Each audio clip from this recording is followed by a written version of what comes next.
Hello students, welcome to grade 10th Arithmetic Progressions Part 1.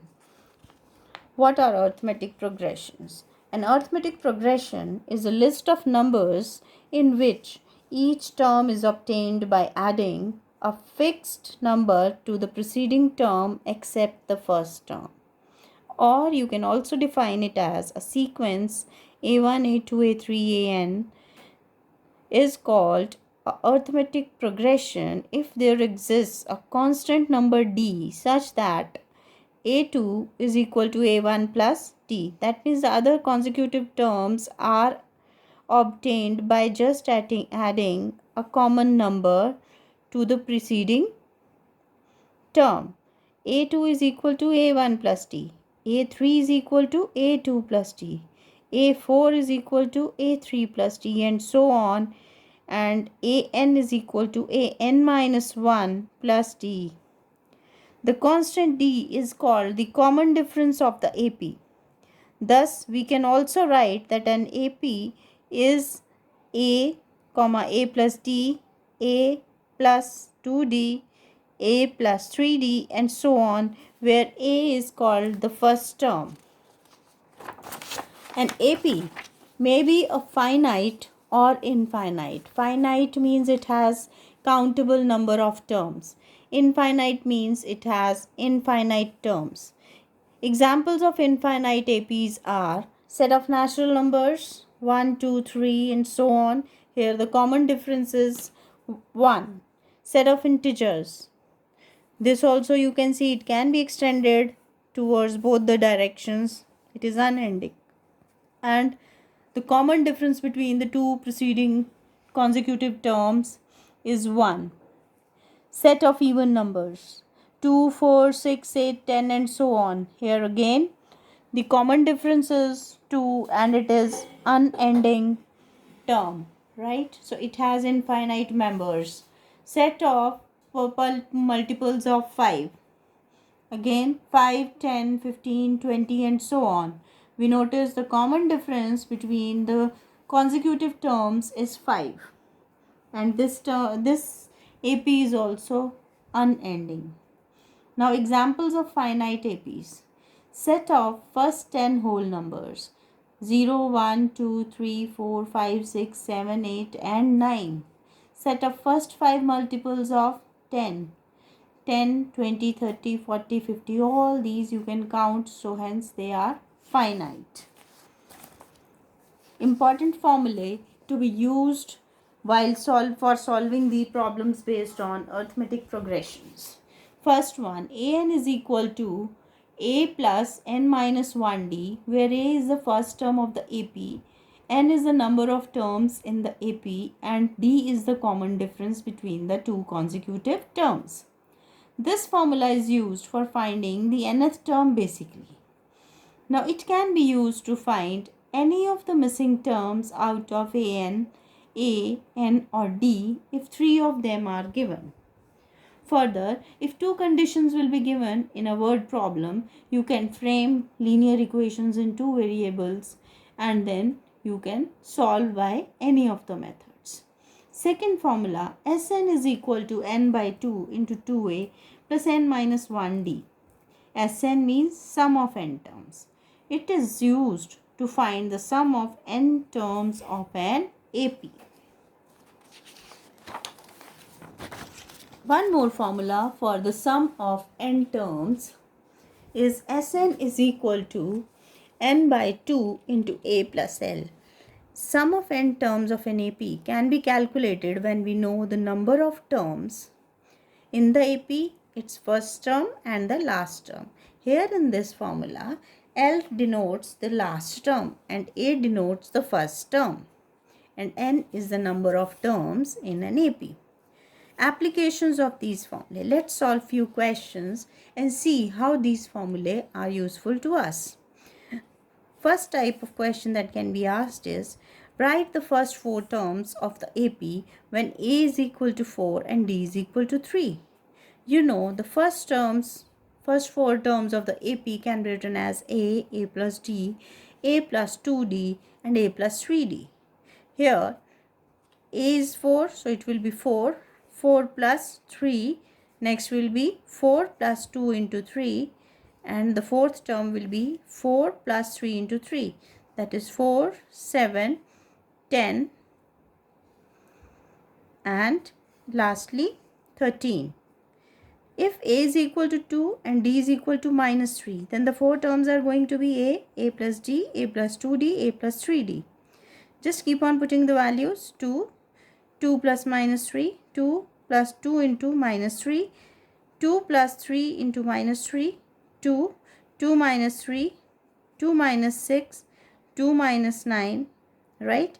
And so here 2, minus 1, minus 4 and minus 7.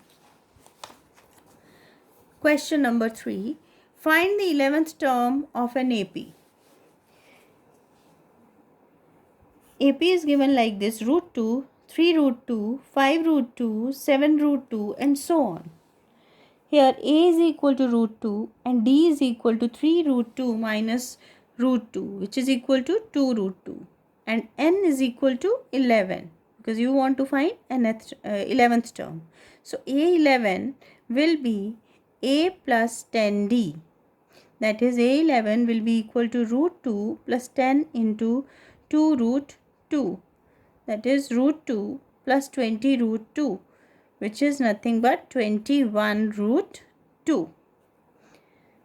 Next question. Check whether minus 150 is a term of the AP 11, 8, 5, 2 and so on. Notice that this is a decreasing AP, where a is equal to 11, d is equal to 8 minus 11, that is equal to minus 3. Now suppose that this is the nth term, right? Then you can write that an is equal to a plus n minus 1d and substitute the values in this.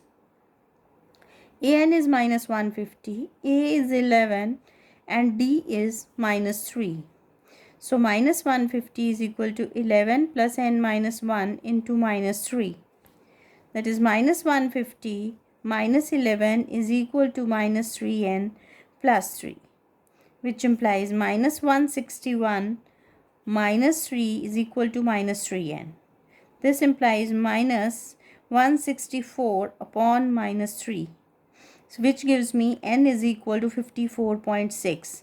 which is not possible. Since n represents the number of terms, so it has to be a natural number. It cannot occur in decimals. Hence, minus 150 is not the term of any AP. Next question. Write the first 5 terms of the sequence whose nth terms are given by this formula. Here it means 1 plus minus n raised to the power n into n. So for finding first term, I will be putting n is equal to 1. a1 will be equal to 1 plus minus 1 raised to the power 1 into 1. That is equal to 1 minus 1 into 1, that is equal to 0 into 1 is equal to 0. a2 will be equal to 1 plus minus 1 raised to the power 2 and this whole into 2. This gives me 1 plus 1. So I have here 2 into 2, that is equal to 4. a3, 1 plus minus 1 raised to the power 3 and whole into 3. That is equal to 1 minus 1 into 3. That is equal to 0 into 3. That is 0. Fourth term, similarly, we will find it comes out to be 8. And fifth term on solving gives me 0. So the 5 terms of this are 0, 4, 0, 8 and 0. Now next one, an is equal to, okay, we can also check whether this sequence is AP or not. How can we check? But we can check it by finding the common difference. a2 minus a1, that is going to give me 4. a3 minus a2 is going to give me minus 4. Since the common difference, they are not same, therefore this is not forming the AP. an is equal to 1 upon n square plus 1. Here a1 will be equal to 1 upon 1 square plus 1, that is equal to 1 upon 2. A2 will be equal to 1 upon 2 square plus 1, which is equal to 1 upon 4 plus 1, that is equal to 1 upon 5. A3 will be equal to 1 upon 3 square plus 1, that is equal to 1 upon 9 plus 1, that is equal to 1 upon 10. A4 will be equal to 1 upon 4 square plus 1, that is equal to 1 upon 17. And similarly, A5 will be equal to 1 upon 5 square plus 1, that is equal to 25 plus 1, means 1 upon 26. Question number 2, one more. That is, determine the AP whose third term is 16 and seventh term exceeds the fifth term by 12. It is given A cube A3 is equal to 16. That means A plus 2D is equal to 16. A7 is equal to A5 plus 12. Seventh term exceeds the fifth term by 12. That is, A7 is equal to A5 plus 12. That means I can write A plus 6D is equal to A plus 4D plus 12, which implies 6D minus 4D is equal to 12, because A and A are cancelling. So this implies 2D is equal to 12 or D is equal to 6. Now put D is equal to 6 in the first equation. So we get A plus 2 into 6 is equal to 16, which implies A is equal to 16 minus 12. That is, A is equal to 4. So now you have A is equal to 4 and D is equal to 6. Therefore, you can find the AP as A plus D, A plus 2D, A plus 3D. So first will be 4, 4 plus 6, 4 plus 2 into 6, 4 plus 3 into 6. That is 4, 10, 16 and 22. Next question, which is very important, that is, you have to guess whether this term, which term of the AP will be 132 more than its 54th term. Right? For that, what can we do is, we can take that 132, suppose, is the nth term.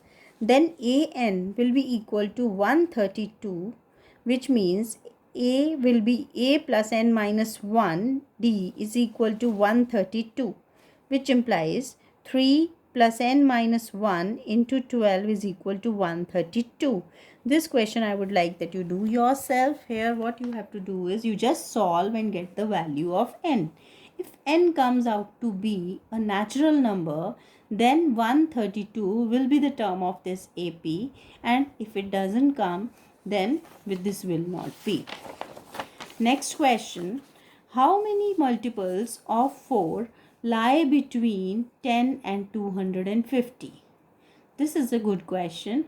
You require multiples of 4. Multiples of 4 definitely will form an AP. So let's write all 4, 8, 6, 12, 16 and so on. Now, we don't require 4 and 8 because we want multiples of 4 which lie between 10 and 250. So these two can be left. So our AP starts from 12, 16, 20 and so on, and it has to go up to 250. But 250 is not the multiple of 4. So which number would be multiple of 4? We can divide and check, right?